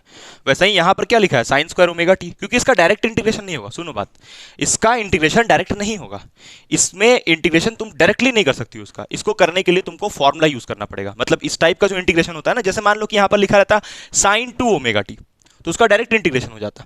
sin थीटा का क्या होता है इंटीग्रेशन? -cos थीटा, तो डायरेक्ट हो जाता। लेकिन यहाँ sin थीटा नहीं है, sin² थीटा है, तो इसलिए डायरेक्ट नहीं होगा इसका इंटीग्रेशन, बिना फॉर्मूला यूज किए होगा ही नहीं। और यहाँ पर एक और चीज होता है सब्स्टिट्यूशन, वो भी नहीं होगा यहाँ पर। सब्स्टिट्यूशन या और किसी भी तरीके से तुम नहीं कर सकती हो विदाउट यूजिंग दिस फॉर्मूला, और कोई तरीका नहीं है इस इंटीग्रेशन को करने का, ठीक है। तो यहाँ पर तुम देखो कि sin² ओमेगा t लिख सकते हैं क्या? ये x की जगह पे क्या लिख दिए? Omega t। तो यानी कि अब इस फॉर्मूला को इसमें बैठाओगी तो 1 - cos 2 ओमेगा t/2, समझी? ये फॉर्मूला है जहां पर x का वैल्यू कितना दिया है, ओमेगा टी, तो x के प्लेस पे ओमेगा टी, इस x के प्लेस पे भी ओमेगा टी। क्या तो क्या इसको ऐसे लिखा जा सकता है? यानी कि हम यहां पर लिखेंगे अब, और तुमको ये एग्जाम में लिखना पड़ेगा सिंस, और ये लिखना पड़ेगा फॉर्मूला, तब आगे स्टेप बढ़ना होगा। तो यहां पर हो जाएगा इंटीग्रेशन 0 से लेके t sine square omega T की जगह 1 माइनस कॉस 2 ओमेगा टी। और देखो अब यहां पर क्या कर रहे हैं हम, देखो अब यहां पर क्या कर रहे हैं हम, इसको डिवाइड कर दे रहे हैं। चलो अभी डिवाइड नहीं करते, नेक्स्ट स्टेप में करेंगे। यहाँ पर 1 और नीचे में क्या होगा 2, और ये होल में और बाहर में क्या है dt। ठीक है, चलो नेक्स्ट आगे इधर करते हैं। अब यहाँ पर देखना, इसके आगे वाला स्टेप इज इक्वल्स टू, यहाँ पर है आई नॉट स्क्वायर बाहर में है ना, आई नॉट स्क्वायर था ना यहाँ पर, तो आई नॉट स्क्वायर बाहर में है और अंदर में क्या है, अंदर वाला देखो अब इंटीग्रेशन को हम कैसे लिख रहे हैं, ध्यान से देखना। यहाँ पर एक बड़ा ब्रैकेट हम लगाए अपने से, और 2 को बाहर ले लें, अरे 2 को बाहर ले लेते हैं, कांस्टेंट है। ठीक है, तो यहाँ पर हो जाएगा, देखना ध्यान से, इंटीग्रेशन 0 से लेके t dt माइनस यहाँ पर इंटीग्रेशन 0 से लेके t, और यहाँ पर क्या लिखा है cos 2 ओमेगा t, और यहाँ पर dt। हम क्या किए, इंटीग्रेशन को 2 पार्ट में बांट दिए, इंटीग्रेशन को डिस्ट्रीब्यूट कर दिए। ठीक है, दिख रहा है, इंटीग्रेशन को डिस्ट्रीब्यूट कर दिए 2 पार्ट में, 2 ओमेगा टी और ये। अब तुम देखो नेक्स्ट, इसके बाद ये आई नॉट स्क्वायर बाई 2 को ऐसे रहने दिए। अब तुम देखना dt का इंटीग्रेशन क्या होता है, ये जो इंटीग्रल था इसको 2 पार्ट में बांटे, समझ गए ना। वो होल ब्रैकेट क्यों लगाए, होल ब्रैकेट इसलिए लगाए क्योंकि 2 दोनों के लिए है, तो 2 को कॉमन लिए तो होल ब्रैकेट लगा दिया बड़ा वाला। तो dt का इंटीग्रेशन t होगा, और फिर अपर लिमिट कितना डालोगी t, तो यानी कि यहाँ खाली कैपिटल T लिख सकते हैं। अब तुम देखो minus cos theta, cos theta का इंटीग्रेशन क्या होता है, कॉस थीटा का इंटीग्रेशन सिर्फ sine theta, not minus sine theta, cos theta का सिर्फ साइन थीटा। उस समय गड़बड़ बोल दिए थे क्या हम, कॉस थीटा का सिर्फ साइन थीटा। ठीक है, तो कॉस थीटा का हम लिखेंगे sine 2 omega T, sine 2 omega T. ठीक है, अगर यहाँ डिफरेंशिएशन होता तो कॉस का माइनस साइन होता। ठीक है, कॉस थीटा का सिर्फ साइन थीटा, और यहां पर देखो टाइम के रिस्पेक्ट में कर रही हो ना, तो यानी कि ये एक्स्ट्रा टर्म है, टाइम के रिस्पेक्ट में कर रही हो तो ये एक्स्ट्रा टर्म है, तो जो भी एक्स्ट्रा टर्म आता है उसमें इंटीग्रेशन का रूल होता है कि उसको डिवाइड कर देते हैं। तो यहां पर एक्स्ट्रा टर्म कौन आ रहा है 2 ओमेगा, तो इसको हम यहां पर क्या कर देंगे डिवाइड। अच्छा, ये डिवाइड कैसे करेंगे वो समझो। डिवाइड करने का ये मतलब नहीं कि तुम इस एंगल से डिवाइड कर दो, पूरे के साथ डिवाइड करते हैं, ये सब रूल है इंटीग्रेशन का जो कि पढ़ाया जाता है 11th क्लास में। यहां पर ये जो 2 ओमेगा है ये पूरे में होल डिवाइड में होगा, तो तुम क्या ये ओमेगा ओमेगा कैंसिल कर सकती हो, बिल्कुल नहीं कर सकती हो, ओमेगा ओमेगा कैंसिल नहीं होगा, क्योंकि ये ओमेगा होल डिवीजन में आया है। This 2 omega is not a angle, ये 2 ओमेगा एंगल से बाहर है। अगर ये 2 ओमेगा को यहां हम लिखते तो वो एंगल होता, ये ओमेगा ये एंगल नहीं, इसको यहां डिवाइड करते हैं। क्यों डिवाइड करते हैं, रूल इंटीग्रेशन का। जैसे मान लो यहां पर लिखा रहता cos 2x, क्या लिखा रहता cos 2x, तो जो 2 होता खाली उसी को डिवाइड करते हैं, क्योंकि x के रिस्पेक्ट में करते हैं। यहां पर किसके रिस्पेक्ट में कर रहे हैं, t के रिस्पेक्ट में, तो t के साथ कौन कौन मैच नहीं कर रहा है, ये 2 और ओमेगा t के साथ मैच नहीं कर रहा है, तो जो मैच नहीं कर रहा है उसको डिवाइड कर दिया। समझ गए यहां पर, ठीक है, ये पढ़ाया गया बहुत पहले ही, 0 से लेकर t, 0 से लेकर t लिमिट है। ठीक है, अब क्या करना है, कुछ नहीं, अब लिमिट पुट कर देना है, इसका अपर लिमिट t डालना है, लोअर लिमिट 0। ठीक है, upper limit t, lower limit 0। तो तुम एक काम करो, यहां तक लिखो, फिर हम कुछ नहीं करेंगे, इसमें लिमिट डालेंगे और इसको सॉल्व कर देंगे। खिचड़ी पक जाएगा अगर हम करने लगे अभी तो। आगे देखो, इसके आगे फिर हम लोग को लिमिट डालना है इसमें। ठीक है, उसके बाद लिमिट डाल के जो वैल्यू आएगा इंटीग्रेशन का उसको डाल देना है। तो यहाँ से हो जाएगा आई नॉट स्क्वायर बाई 2, और यहाँ पर कैपिटल T। अब देखो हम लिमिट पूरा डाल के दिखाएंगे। देखो ये 2 ओमेगा में लिमिट डलेगा, 2 ओमेगा में नहीं डलेगा। 2 ओमेगा में लिमिट कैसे डल जाएगा, 2 ओमेगा तो कांस्टेंट है, लिमिट तो खाली t में डलाएगा ना, क्योंकि t के रिस्पेक्ट में इंटीग्रेशन हुआ है। तो यानी कि ये 1/2 ओमेगा में लिमिट नहीं डलाएगा तो उसको बाहर कर दें। जैसे याद करो यार, 2 में नहीं डला था तो उसको बाहर करते, और यहाँ पर क्या बचेगा, साइन 2 ओमेगा टी, खाली यही बचेगा। तो पहले इसका अपर लिमिट कितना डालेंगे, कैपिटल T, तो साइन 2 ओमेगा और क्या डालेंगे, कैपिटल T। फिर लोअर लिमिट कितना है 0, यानी कि इसके जगह पे डालेंगे 0, तो माइनस साइन, जब यहां पर 0 डालेंगे t में तो ये पूरा टर्म 0 हो जाएगा, तो यानी कि साइन 0 डिग्री बचेगा खाली। ठीक है, ये आया। अब नेक्स्ट देखना, यहां से हो जाएगा आई नॉट स्क्वायर बाई 2, और यहां पर कैपिटल T 1/2 ओमेगा। अब यहां पर देखो ये कैपिटल T तुमको हम पढ़ाए थे टाइम पीरियड का फॉर्मूला, या फिर ओमेगा का, जो भी ओमेगा का फॉर्मूला क्या होता है 2π/t, या फिर t का फॉर्मूला क्या होता है 2π/ओमेगा। तो तुम चाहे इसको ये दोनों में से किसी एक में सब्स्टिट्यूट कर दो। ठीक है, तो यानी कि यहां से हो जाएगा साइन ओमेगा की जगह क्या डाल देंगे 2π/t, और यहां पर एक और क्या है t। ठीक है, और यहां पर साइन 0 कितना होता है 0, कोई दिक्कत नहीं। अब देखो ये एंगल है ना, क्या ये डिवीजन में है? इसके पूरे पूरे होल के साथ डिवीजन में है ये एंगल में है, एंगल। तो एंगल से एंगल कटता है, एंगल के अंदर कटम कुटुम खेल सकते हैं, ठीक है। ये नहीं कि तुम यहाँ ओमेगा ओमेगा काटने लगो, गलत है वो। ये एंगल नहीं था, लेकिन यहाँ पर ये जो चल रहा है ये तो एंगल है, तो इसमें ओमेगा की जगह 2π/t डाले तो एंगल एंगल कट गया। समझ में आया? कहाँ sin 2ωt? हाँ, यहाँ पर 2 ओमेगा था, तो यानी कि यहाँ पर हम ओमेगा की जगह क्या डाले हैं? 2π/t। तो यहाँ पर 2 एक पहले से था, तो यहाँ पर क्या हो जाएगा? 4। वेरी गुड, यहाँ पर क्या हो जाएगा? 4। कोई दिक्कत नहीं, ठीक है। अब ये टी कटा। अब तुम देखो यार, यहाँ पर sin 4π आया, यहाँ पर हम साइड में लिखते हैं sin 4π रहे, चाहे sin 2π रहे, चाहे sin 3π रहे, कुछ भी रहे, उसका वैल्यू कितना होगा? 0। sin 0 0 होता है, sin 2π, sin 3π, sin 4π, sin 100π, sin 200π, sin 1000π, हमेशा उसका वैल्यू कितना आएगा? 0। तो यहाँ पर sin 4π है, sin 4π भी कितना होगा? 0। यानी कि यहाँ से आ जाएगा I0²/2, और यहाँ पर कैपिटल T माइनस 1/2 ओमेगा, ठीक है। sin 4π कितना हो गया? 0। तो ये 0 हो गया, ये 0, तो यहाँ पर इंटू क्या हो जाएगा? 0, ठीक है। तो अब यहाँ से नेक्स्ट आगे क्या आएगा? हम लोग सॉल्व किसको कर रहे थे? यहाँ पर लिखते हैं, हम लोग सॉल्व कर रहे थे I² dt को। नहीं यकीन आ रहा है तो पीछे जाके देखो, I² dt को सॉल्व कर रहे थे, यहीं पर I डाले थे और लिमिट क्या लिए थे, उसको सॉल्व करके हम लोग यहाँ तक पहुँचे।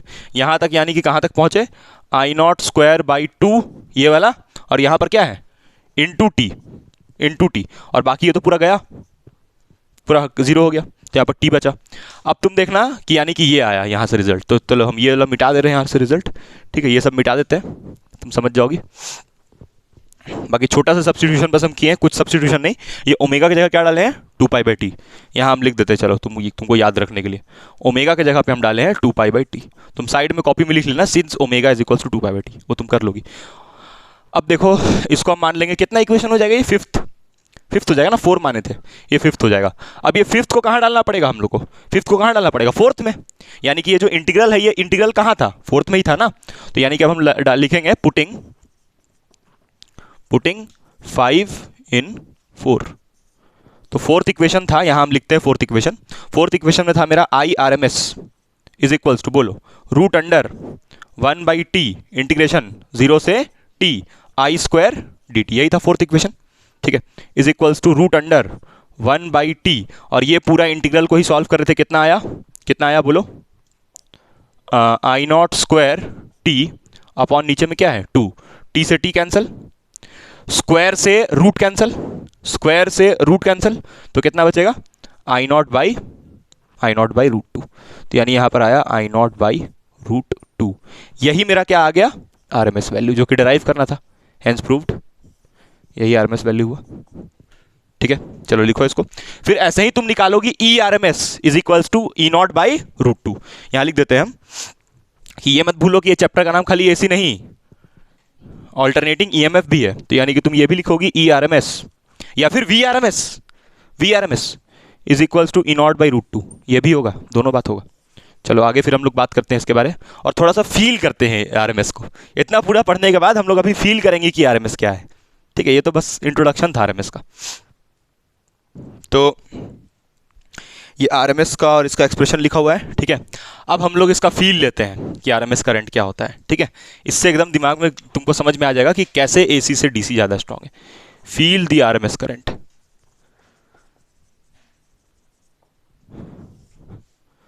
Feel the RMS current. देखो क्या है इसमें कि तुमको पहले यहाँ पर हम लाइन ही ये लिख देते हैं कि हैशटैग ऑल्टरनेटिंग करंट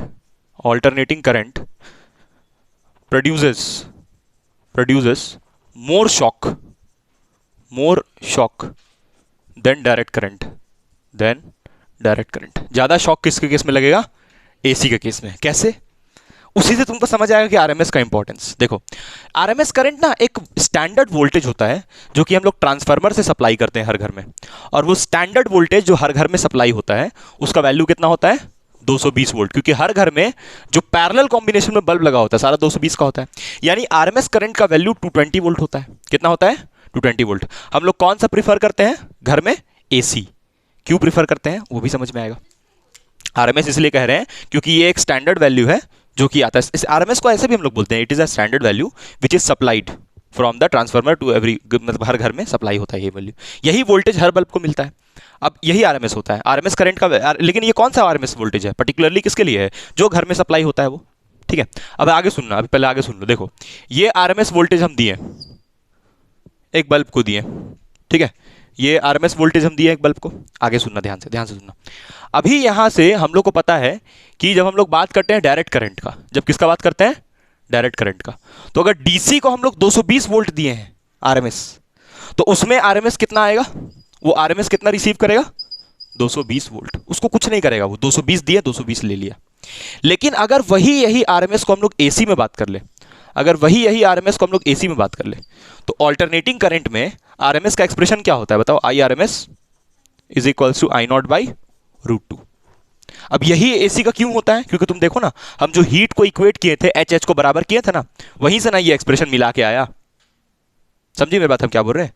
ये जो हम आरएमएस करंट निकाले वो कैसे निकाले, आरएमएस करंट का डेरिवेशन कैसे किए, ऑल्टरनेटिंग करंट को एज्यूम करके। पीछे जो डेरिवेशन हुआ उसमें ऑल्टरनेटिंग करंट का बात आया कि नहीं आया, बिना ऑल्टरनेटिंग करंट के ये आ पाता डेरिवेशन, कभी हो पाता।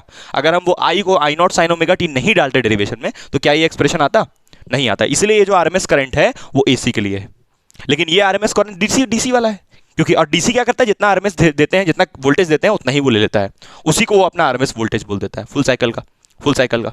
आगे सुनो, अभी ये तुम देखना, यहां पर आई नॉट कितना डालोगी बताओ, आई नॉट कितना डालोगी, 220 डालोगी अपॉन ये कितना होगा, √2। अब तुम देखना, एक मिनट, यहां पर ये क्या कर दिया हम, ये आई नॉट है वैसे ही। अब तुम ये देखो यहां से आई नॉट कितना निकलेगा, आई नॉट कितना निकलेगा, आई आरएमएस √2। आरएमएस करंट का वैल्यू कितना है जो तुम दी हो, 220 दी हो, और यहां पर क्या है √2। कितना आएगा ये सॉल्व करके, 220 इंटू √2 का वैल्यू कितना होता है 1.41। इसको सॉल्व करोगी तो लगभग आएगा 311 वोल्ट्स। तो तुम देखो कि जो ऑल्टरनेटिंग करंट है वो वोल्टेज को बढ़ा के देता है, वो वोल्टेज को बढ़ा के किसी को शॉक प्रोवाइड करता है, इसीलिए तुम्हारा ऑल्टरनेटिंग करंट ज्यादा डेंजरस होता है। तुम दे रही हो 220, इसमें देखो, इसमें आरएमएस कितना दी 220, इसमें भी वोल्टेज कितना दी 220। जो वोल्टेज तुम देती हो ना, जो भी वोल्टेज तुम सप्लाई करती हो, उस वोल्टेज को आरएमएस वोल्टेज बोलते हैं, रूट मीन स्क्वायर वोल्टेज। तो तुम यहां पर 220 दी, और ये एसी को भी कितना दी, देखो आरएमएस आई आरएमएस कितना डाले हम, यहां पर कितना डाले हैं 220 ही डालना है आपकी, ज्यादा डाल दिए हैं 220 ही डाले हैं।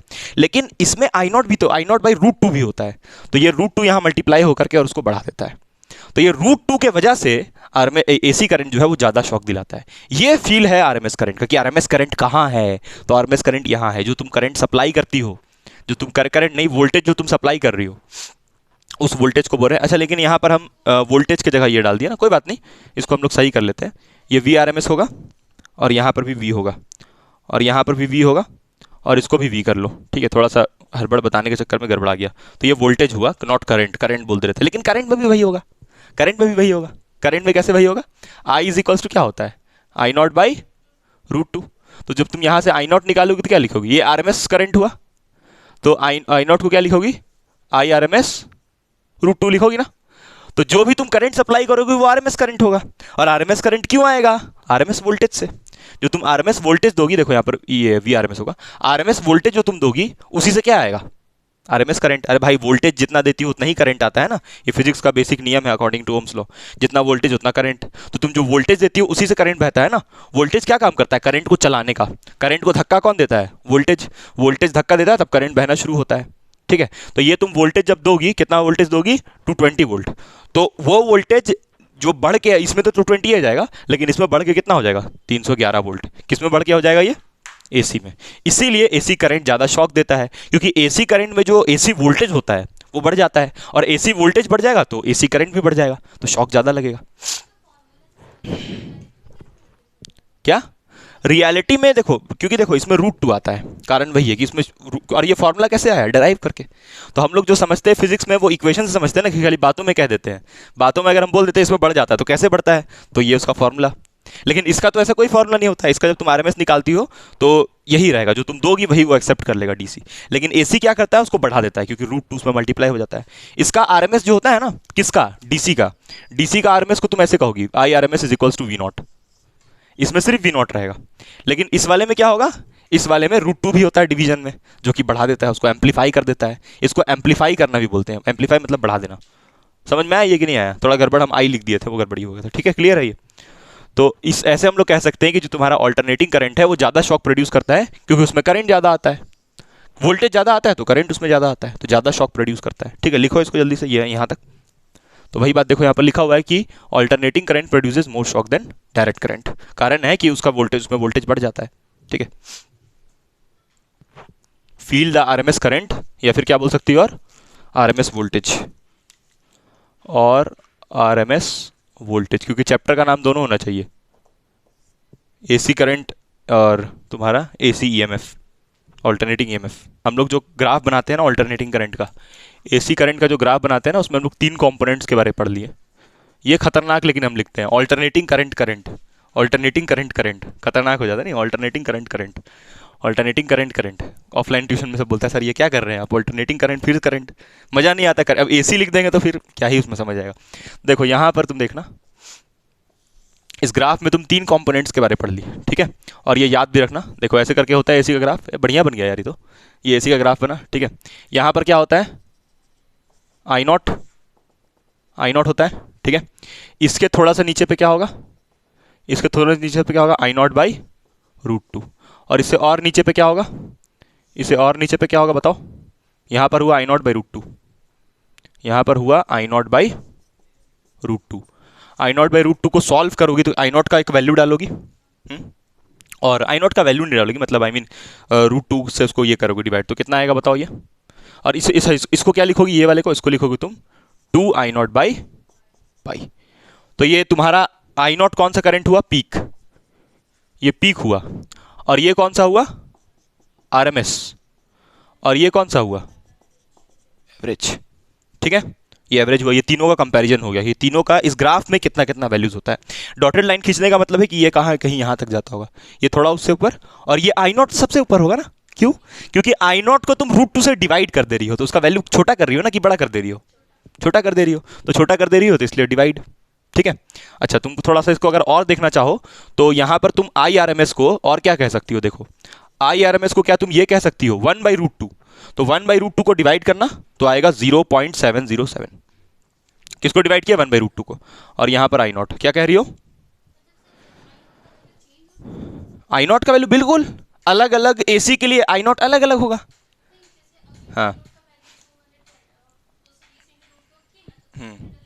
हाँ हाँ हाँ हाँ, तो वो पर्टिकुलर आरएमएस के लिए ना, जो 220 हम लिए, 220 क्यों लिए, क्योंकि वो एक पर्टिकुलर वोल्टेज होता है जो हम लोग का घर में आता है, इसीलिए हम उस वोल्टेज का बात किए। नहीं तो जो स्टैंडर्ड वोल्टेज होता है अमेरिका में अलग है, अमेरिका में स्टैंडर्ड वोल्टेज अलग है, तो उसका आरएमएस वोल्टेज अलग है, क्योंकि उसका घर में 110 वोल्ट का होता है, तो उसका आरएमएस कितना होगा 110, तो उसका 311 नहीं आएगा। समझ रही हो, अमेरिका में जाओगी तो उसका जो आरएमएस वोल्टेज जो सप्लाई हो रहा है, आरएमएस यानी स्टैंडर्ड वोल्टेज जो हर जगह सप्लाई कर रहे हैं हम लोग, ठीक है, तो वहाँ अमेरिका में 110 होता है। हाँ, उसका फ्रीक्वेंसी होता है तुम्हारा 100 हर्ट्स, यहाँ होता है 50 हर्ट्स, वहाँ होता है 100 हर्ट्स। ठीक है, अब यहाँ पर वापस आते हैं हम लोग।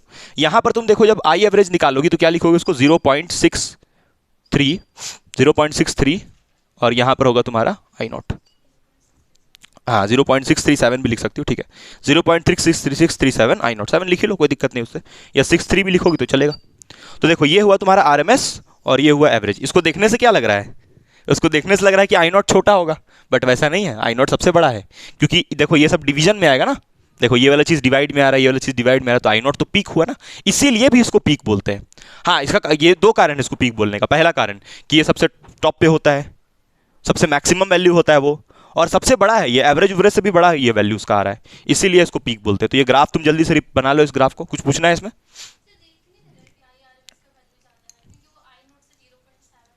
अरे भाई यहाँ पर 7 आ रहा है और यहाँ पर 6 आ रहा है, ठीक से देखो। हाँ, यहाँ 2 से मल्टीप्लाई हो रहा है, उसको कह रही हो 2 से मल्टीप्लाई हो रहा है, क्या कह रही हो जल्दी बोलो। आई आर एम एस का वैल्यू आई नॉट से बड़ा लग रहा है। अरे चाचा अभी बताएं भाई, देख यहाँ भगलूल, I R M S is equal to, यहाँ क्या लिखा है 1/√2, 1/√2, यहाँ देखो 1/√2 है, √2 का मतलब क्या होता है 1.41, और यहाँ पर ऊपर में क्या है आई नॉट। तो किसी भी चीज़ को भाग दोगी, आई नॉट से भाग कर रही हो, तो भाग दे रही हो तब ये आ रहा है ना, तो ये वाला क्या हुआ, ये पक्का कैसे कैसे उसको देख के लगेगा, ये 1/√2 को हम सॉल्व करके ये लाए हैं, तो ये 1/√2 को सॉल्व करके ये लिखे हैं, तुम इससे देखो ना यार, इसी को सॉल्व करके ये लिखे है ना, ये हम कहाँ से लिख दिए अपने मन से? नहीं नहीं, 1/√2 को सॉल्व किए, देखो 1/√2 इतना आता है, इसी को सॉल्व किए और कितना लिखे 0.707 और यहाँ पर I0। समझिए, अभी सॉल्व करके दिखाएंगे तो उसी में 10 मिनट लग जाएगा।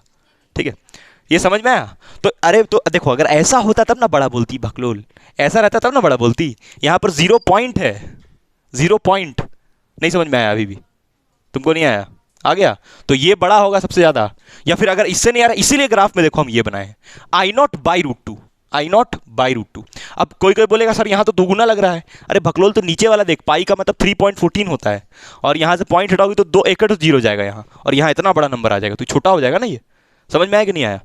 तो यानी कि यहाँ 2 जीरो लगेगा, ठीक बोली, 2 जीरो लगेगा। तो यहाँ पर I0 होगा 2I0/π। चलो बना लो इसको जल्दी से। ठीक है, ये बना लो जल्दी। एक क्वेश्चन है, इसमें बोला है कि when a voltage measuring device is connected to the AC mains, the meter shows the steady input voltage of 220 volt. ये क्वेश्चन है जिसमें बोला है कि एक हम लोग के पास मीटर मेजरिंग डिवाइस है। मीटर मेजरिंग डिवाइस किसको कहते हैं? कौन सा? शोज देन दिस मीन्स, कौन सा वाला मीटर मेजरिंग डिवाइस किसको कह रहे हैं?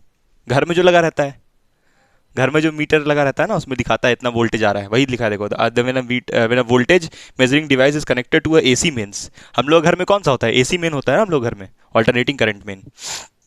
देन दिस मीन्स, अगर वो 220 वोल्ट इनपुट बता रहा है, इनपुट कितना आया है? 220। इनपुट कितना आया है? तो इनपुट वोल्टेज को ही क्या बोलते हैं? RMS voltage. इनपुट वोल्टेज को ही क्या बोलते हैं? अब बोल रहा है कि ये चारों में से कौन सा ऑप्शन सही होगा? Input voltage can not be AC voltage but a DC voltage. हाँ, ये 4 ऑप्शन है। Input voltage can not be a AC voltage but a DC voltage. तो ये तो गलत है ना बाबू, ये तो गलत है। बोलोगे गलत कैसे है? सही को टिक मत मार्क करो, पहले ये सोचो कि गलत तुम सही मार्क कर रही हो तो बाकी सारा गलत क्यों है, पहले वो सोचो। तुम लोग सही पहले खोजती हो, सही खोज के और आगे निकल जाती हो। जो गलत है पहले उसको खोजो, गलत जो बाकी है क्यों गलत है पहले वो सोचो, उसके बाद सही वाला मार्क करना है। ऐसा भी कभी कभी होता है कि चारों गलत लगे तुमको या चारों सही लगे, इसलिए तो बोलते हैं चारों देखो। उसमें भी वही किया जो MCQ का टेस्ट हुआ बेवकूफ जैसा। देखो इसमें लिखा था input voltage can not be AC voltage, but ये तो गलत बोल रहा है 100%। गलत इसलिए बोल रहा है कि AC मेन लिखा है और बोल रहा है कि DC होगा, है ना, बट DC वोल्टेज, ये तो कतई नहीं होगा। आगे देखो, मैक्सिमम इनपुट वोल्टेज इज इतना, इसको कुछ भी भाई, मतलब मैक्सिमम इनपुट वोल्टेज इज इतना, कुछ भी मतलब ऐसा होता है कभी? बताओ, तुम जो इनपुट वोल्टेज दे रही हो जरूरी है वो 220 रहे? ऐसा कोई जरूरी है? जो इनपुट वोल्टेज देना 220, ऐसा कोई जरूरी है? ऐसा कोई जरूरी नहीं है। काहे 220 दोगी, उससे ज्यादा भी दे सकती हो, तो ये तो गलत है। The meter reads not V का मतलब क्या होता है? वोल्टेज, वेलोसिटी नहीं है, वोल्टेज। बट ये क्या है? What is this? Mean square and is calibrated, मतलब हम लोग बनाए उसको ऐसा है टू रीड ये। अब ये क्या है? What is this? ये क्या है? What is this? Root mean square. तो यानी कि रूट मीन स्क्वायर, तो ये कौन सा वैल्यू दिया हुआ है? RMS वैल्यू ही दिया हुआ है ना, क्योंकि इनपुट वोल्टेज जो होता है उसको RMS बोलते हैं। अरे यार तुमको अभी थोड़ा देर पहले जस्ट हम बताए, अभी जो फील दिला रहे थे कि 220 होता है RMS वोल्टेज, बताया था ना 220 होता है, ठीक। तो यानी कि ये ऑप्शन सही लग रहा है, सही लग रहा है। लेकिन नेक्स्ट वाला भी देखो, the pointer of the meter is stuck by some mechanical defect भी होगा यहाँ पर। मतलब जो पॉइंटर है, वो जो मेजरिंग करता है वोल्टेज, उसको किसी मैकेनिकल डिफेक्ट से खराब हो गया है, इसलिए 220 मेजर कर रहा है। तो पगला गया तो बिल्कुल क्या कुछ भी, मतलब ये तो कुछ भी कह रहा है बाबू। ये वाला ऑप्शन और ये वाला ऑप्शन तो कुछ भी, ये भी कुछ भी कह रहा है। तो ऑप्शन तो खाली यही होगा। देखो जब भी हम लोग AC करंट को मेजर करते हैं ना, AC वोल्टेज को या AC करंट को मेजर करते हैं, तो उसमें जो मीटर स्केल होता है वो वोल्टेज बताता है कि वोल्टेज कितना आ रहा है, वोल्टेज कितना आ रहा है उसको बताता है। अब सुनो, आगे सुनो। अभी यहां कहा है कि जो ये तुम्हारा मीटर रीड है वो V नहीं बताता है, वोल्टेज नहीं बताता है, वो RMS वोल्टेज बताता है, जो कि सही बात है। वोल्टेज नहीं, RMS वोल्टेज बताता है। और जो हम लोग इनपुट वोल्टेज देते हैं, जो इनपुट वोल्टेज देते हैं वो 220 होता है। हाँ, लेकिन 220 देते हैं, लेकिन हम लोग का VRMS किसके बराबर होता है बोलो? V0/√2। तो जो आउटपुट वोल्टेज होता है वो कितना मिल जाता है हम लोग को? 311 वोल्ट। जो रिजल्ट मिलता है उसका वो 311 मिलता है ना, क्योंकि आया कितना? 220 आया कितना? 220। और ये V0, ये √2 क्या होता है? इस 220 से मल्टीप्लाई हो जाता है और हमको V0 मिल जाता है, मतलब एक मैक्सिमम वोल्टेज मिलता है, जो कि कितना मिलता है? 311 वोल्ट। तो ये जो RMS वोल्टेज तुमको बताए थे हर घर में सप्लाई होता है, हर घर में सप्लाई होता है, तो हर घर में तो 220 ही सप्लाई होता है ना। तो वही कह रहा है भैया कि जो इंस्ट्रूमेंट है वो RMS वोल्टेज बता रहा है, जो कि सही है। हाँ बोलो। हाँ, 311 वोल्ट पे वो काम कर रहा है। देखो सुनो बता रहे, 311 वोल्ट पे देखो वो जो इंस्ट्रूमेंट है, इंस्ट्रूमेंट वो तो वही वोल्टेज मेजर करेगा जो बिजली वाला लोग भेज रहा है। बिजली वाला लोग कितना वोल्ट भेजता है? 220। तो हम लोग यहाँ पर एसी क्यों लगाते हैं? क्योंकि हम लोग को पता है कि एसी लगाने का फायदा है। बिजली वाला को भी बात पता है कि एसी हम 220 भेजेंगे तो वो एम्पलीफाई होकर घर में जाएगा और थोड़ा फायदा दे देगा, थोड़ा ज़्यादा वोल्टेज मिलेगा तो फायदा होगा उससे। तो ये पता है हमको भी बात, और सब बिजली वाला को भी पता है। अच्छा, ये मत सोचना कि एनर्जी क्रिएट हो जा रहा है यहाँ पर, ये मत सोचना कि 220 हो जा रहा है, 220 से 311 हो जा रहा है। उसके पीछे भी मैकेनिज्म है कि वोल्टेज बढ़ रहा है तो उसके संदर्भ में कुछ घट भी रहा है। ये मत सोचो कि वोल्टेज बढ़ जा रहा है, उसके संदर्भ में कोई ऐसा वैल्यू भी है जो घट रहा है, जो जिसके बारे में आगे बताया जाएगा। कुछ ऐसा भी चीज़ है, कोई ऐसा भी क्वांटिटी है जो कि डिक्रीज कर रहा है, तब वोल्टेज को वो इंक्रीज कर रहा है, जो कि डीसी में नहीं हो पाता है। डीसी में जितना देते हैं उतना ही पहुंच जाता है। अब ये 311 आता कैसे वो तुमको हम समझा दिए, क्योंकि आरएमएस का फॉर्मूला ये होता है। 311 आता कैसे वो समझा दिए हैं, लेकिन वो बढ़ रहे, ये मत सोचना क्रिएट हो गया वहां पर 311, उसके संदर्भ में कुछ घटा भी है। ठीक है, हाँ नहीं क्रिएट नहीं हुआ, वही तो कह रहे हैं कि वो बढ़ा है, वोल्टेज इंक्रीज किया है तो उसके संदर्भ में कुछ घटा है, वो बात हम क्लियर कर दिए। लेकिन जो अभी अभी जो तुम्हारा नॉलेज है उसके बेसिस पे अगर ये क्वेश्चन आए तो तुम बना लोगी ना। इसमें कहा है एसी मेन यानी इनपुट वोल्टेज, तो इनपुट वोल्टेज जो होता है उसी को तो आरएमएस वोल्टेज बोलते हैं, यानी कि ये 220 है वो आरएमएस वोल्टेज का बात कर रहा है, तो यानी कि ये ऑप्शन सही होगा। और कोई ऑप्शन सही होने का तो सवाल ही नहीं बनता है, अगर तुम पढ़ी हो तो। समझ में आया ये वाला पक्का? ठीक है, हाँ बाकी वो बात हम क्लियर कर दिए कि 311 वो हो रहा है, बढ़ रहा है वोल्टेज, तो उसके बेसिस पे कुछ डिक्रीज भी कर रहा है। वो डिक्रीजिंग क्वांटिटी क्या है पढ़ना है आगे चल के। ठीक है, समझ में आया ये पक्का? चलो वो डिक्रीजिंग क्वांटिटी कौन है वो पढ़ना है, अभी नहीं, अभी समझा नहीं पाएंगे हम अगर तुमको बताएं तो बहुत आसान है। चलो टाइम नहीं, हम जल्दी जल्दी सॉल्व करते हैं। देखो यहाँ पर एक एक्सप्रेशन दिया हुआ है, देखो बाबू फिर से हम बता रहे हैं वही चीज़। देखो बोले थे स्टार्टिंग से बोल रहे हैं E is equal to E not sine omega T होता है, लेकिन V is equal to V naught sine omega T भी दे सकता है, दिया है। ये ऑल्टरनेटिंग करंट का एक्सप्रेशन दिया है। तुम लोग एक्सप्रेशन क्या पढ़ी हो? क्या? V naught sine omega T. तुमसे पूछा है पीक, तो पीक वैल्यू यानी ये वाला, यानी उसका एम्पलीट्यूड, इसको एम्पलीट्यूड भी बोलते हैं, हाँ एम्पलीट्यूड ऑफ एसी भी बोलते हैं। ठीक है, तो एम्पलीट्यूड ऑफ एसी भी लिखा रहा है तो घबराना मत। तो ए पार्ट तो सॉल्व करना बहुत आसान है। यहाँ पीक पूछा है तो पीक तो यही होता है आरएमएस, ये इसके बाद जो आता है वी के बाद ये वाला आरएमएस का है, पता नहीं हम बोल दिए गलती से, आरएमएस कहाँ, ये पीक वैल्यू जो होता है। तो यानी कि V naught is equals to कितना है? 200√2, यही है। और इसका यूनिट क्या लिखोगे? वोल्ट्स, क्योंकि ये भी वोल्टेज है ना, पीक वैल्यू है तो वोल्टेज ही तो है। अच्छा नेक्स्ट क्या पूछा है? आरएमएस। तो आरएमएस निकालने का तरीका क्या है? V RMS is equals to क्या होता है? V0/√2। अब देखो बहुत लोग बोलेगा यहाँ पर कभी कभी वोल्टेज नहीं भी लिखा रहेगा, तो बहुत लोग बोलेगा सर हमको कैसे पता चलेगा? भाई एक्सप्रेशन वोल्टेज का दिया है तो ऑब्वियसली वोल्टेज ही पूछेगा। तो V R M S is equals to V0 कितना है? 220/√2 अपॉन √2। √2 कट गया, कितना आया? 220 वोल्ट। तो तुम देखो आरएमएस कम आ रहा है ना V0 से, जो इस बात को बता रहा है कि जितना वोल्टेज हम लोग देते हैं उससे ज़्यादा बढ़ के वोल्टेज आता है। देखो √2 से मल्टीप्लाई हो रहा है, डिवाइड नहीं हो रहा, मल्टीप्लाई हो रहा है। समझ आया कि नहीं आया? ठीक है, तो ये हुआ फर्स्ट पार्ट। सेकंड पार्ट क्या बोला है? Average value for half period. अब देखो तुम समझ लो फिर से, जब भी हम लोग बात करते हैं तो हमेशा साइनोसॉइडल वेव का बात करते हैं, कभी भी स्क्वायर वेव का बात नहीं करते हैं, साइनोसॉइडल का। और एक और बात है कि साइनोसॉइडल वेव में ही साइन का आता है फंक्शन। ठीक है, तो यहाँ पर जब तुम निकालोगी ना यहाँ पर एवरेज, क्या कॉस का और वो सब का आप पढ़ेंगे बाद में, कॉस कब लिखेंगे वहाँ पर उसके बारे में बात करेंगे। कॉस तब लिखेंगे वहाँ पर जब हम लोग यहाँ पर तो अभी हम लोग रजिस्टर लगा के सिर्फ बात कर रहे हैं, मतलब हम लोग जो भी डिस्कशन कर रहे हैं ना वो इसके ऊपर कर रहे हैं, मतलब ऐसे बात कर रहे हैं अभी हम लोग। जब हम लोग यहाँ पर इंडक्टर लगाएंगे, कैपेसिटर लगाएंगे, तो ये एक बार बार चेंज करेगा। ठीक है, लेकिन अभी हम लोग एक जेन्युइन एक्सप्रेशन लिए जिसमें सिर्फ एक रजिस्टर लगा हुआ है। अब रजिस्टर ही क्यों लगाएं? वो सब लगा के पढ़ते, क्या दिक्कत था? रजिस्टर ही क्यों लगाना पड़ा? क्योंकि देखो यार, अगर तुम यहाँ पर बल्ब लगाती हो, बल्ब जलाती हो, तो बल्ब के अंदर क्या होता है? रेजिस्टेंस। क्या बल्ब में कैपेसिटर होता है? इंडक्टर होता है? नहीं होता है। अच्छा, तुम ट्यूबलाइट जलाना चाहती हो तो उसमें भी क्या रहेगा? रेजिस्टेंस। तो रेजिस्टेंस यहाँ पर बनाने का मतलब ये मत सोचो कि रेजिस्टर हमको पसंद था इसलिए लगाएं। कारण उसका ये है कि हर एक चीज़ जिसको तुम जलाती हो घर में उसमें रेजिस्टेंस होता है, पंखा में भी रेजिस्टेंस होता है। इसीलिए रेजिस्टेंस के लिए जेन्युइनली अभी एक्सप्रेशन लेके बात कर रहे हैं। आगे चल के हम लोग को नया टॉपिक स्टार्ट करना है नेक्स्ट क्लास में स्टार्ट करना है, जिसको हम लोग बोलेंगे इलेक्ट्रिकल सर्किट्स, जिसमें हम लोग अभी रजिस्टर लगाए हैं ना, कैपेसिटर लगाएंगे, इंडक्टर लगाएंगे, अलग अलग इंस्ट्रूमेंट लगा के देखेंगे कि उसका बिहेवियर क्या होता है। सबका जज्बात बदल चुका है बाबू, एल का, सी का, आर का, 3 है ना इंस्ट्रूमेंट हम लोग के पास, एल सी आर, तीनों का जज्बात बदल चुका है। क्योंकि अब यहाँ पर बैटरी नहीं है, बैटरी से भी धमाकेदार चीज़ है, एसी है अब यहाँ पर, डीसी नहीं एसी है, तो जज्बात वो लोग का बदल गया है। तो इसलिए हम लोग देखेंगे क्या जज्बात बदला है, उसके लिए ग्राफ भी बनाएंगे कि जज्बात में आखिर ऐसा क्या नया आया है, उसके लिए ग्राफ भी बनाएंगे। तो average value of half period कहाँ है ना, हाफ पीरियड मतलब 0 से लेके t/2, यानी कि ये एवरेज वैल्यू का जब बात कर रहा है तो कौन सा एवरेज वैल्यू लिखोगे बताओ, I average is equals to 2I0/पाई। अब तुम लोग बोलोगे सर एवरेज वैल्यू तो आप बताए थे 0 भी होता है, आप तो बताए थे एवरेज वैल्यू 0 भी होता है। तो हम लोग को जब हाफ पीरियड बोला ना, हाफ पीरियड यानी कि तुमको 0 से t/2 ही सोचना है। अगर वो कभी भी 0 वाला चीज का बात करेगा ना तो वहां पर इंडिकेशन कर देगा, ठीक है। देखो यार ये जो ग्राफ बनता है इसमें average value for half cycle यहां से लेके यहां तक होता है, या तो यहां से लेके यहां तक, ये हाफ हुआ, ये नेगेटिव हाफ हुआ, ये पॉजिटिव हाफ हुआ। और तुमको कल उस दिन बताए थे कि ये भी एक हाफ होता है। तो जब इसके बारे में बात करेंगे ना तो कुछ ना कुछ हिंट जरूर देगा वहां पर, नहीं तो अगर कभी सवाल में पूछा गया ना, कभी भी बोर्ड एग्जाम में कभी भी पूछा गया तो तुम समझ जाओ कि वो इस पॉजिटिव हाफ का या तो नेगेटिव हाफ का ही बात कर रहा है। क्लियर है कि नहीं? अब तुम कहोगे सर आप नेगेटिव हाफ का अगर बात करेंगे तो यहां पर तो माइनस लगा देंगे, नहीं, हमको सिर्फ मतलब है उसका मैग्नीट्यूड से।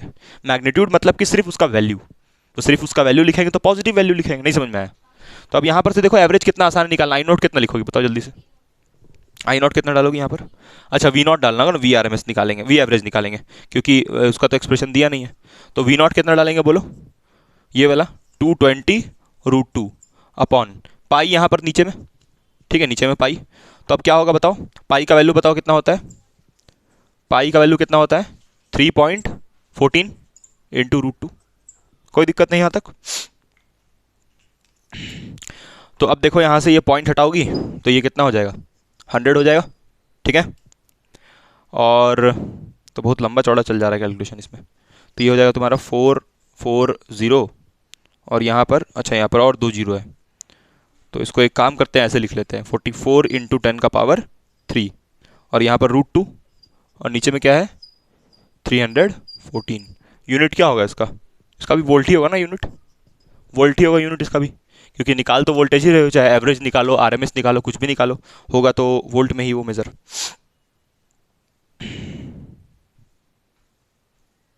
ठीक है, सही है।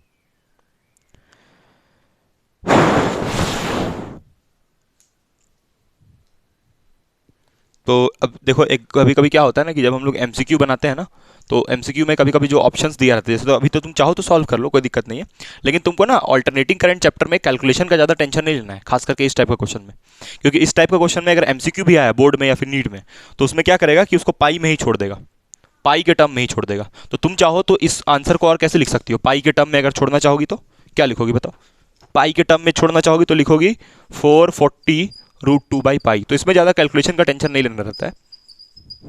हाँ, लेकिन हो सकता है कि जब इक्वेशंस आगे आने लगे थोड़ा डिफिकल्ट हो जाए। बहुत लोग पूछेगा सर यहाँ पर -5 क्यों है। -5 ये बता रहा है कि जो वोल्टेज है वो थोड़ा सा पीछे हो गया है, ठीक है, आगे हम लोग और डिस्कशन करेंगे इसके बारे में। तो +5 मतलब आगे हो गया है, -5 का मतलब पीछे, मतलब लैग कर रहा है वोल्टेज, प्लस का मतलब लीड कर रहा है, आगे जा रहा है। तो बात करेंगे उनसे बाद में। तो तुम एक्सप्रेशन ये पढ़ी थी ना मेरे से, यही पढ़ी थी ना मेरे से, और उसमें क्या आ गया है, तो यानी कि ऐसे कुछ हो जाएगा एक्सप्रेशन नया वाला, मतलब इस वाले के हिसाब से। ये समझी मेरा बात? तुम तो अपने लिखने में बिजी थे, कहाँ समझोगी, तुम तो अपने लिखने में बिजी हो कहाँ। ये v is equal to V0 sine omega t -5 होगा, और यहाँ पर ओमेगा मतलब क्या हो जाएगा 314 और यहाँ पर t -5। तो ऐसे मैच करके भी हम लोग इक्वेशन लिखते हैं। इसको क्या बोलोगे, जनरल इक्वेशन, जिसको इससे कंपेयर करके सारा वैल्यूज हम लोग देख रहे हैं। चलो अब हम लोग तीसरा पार्ट निकालेंगे, फ्रीक्वेंसी। अब ये फ्रीक्वेंसी में बहुत लोग गलती करता है। एक बार नीट का जो पिछले साल का पेपर था उसमें फ्रीक्वेंसी का आया था क्वेश्चन, बोला था कि व्हाट इज द फ्रीक्वेंसी, और ऐसा एक्सप्रेशन दिया हुआ था, एकदम सेम इसी टाइप का क्वेश्चन था।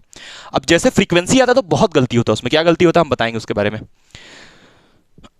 देखो यहाँ पर जैसे फ्रीक्वेंसी बोला तो यहाँ पर ओमेगा के बारे में बात कर रहा है, यानी कि ठीक है, तो ओमेगा का वैल्यू साफ साफ कितना हो जाएगा यहाँ से 314, यानी कि थर्ड पार्ट जो है उसका आंसर कितना होगा 314।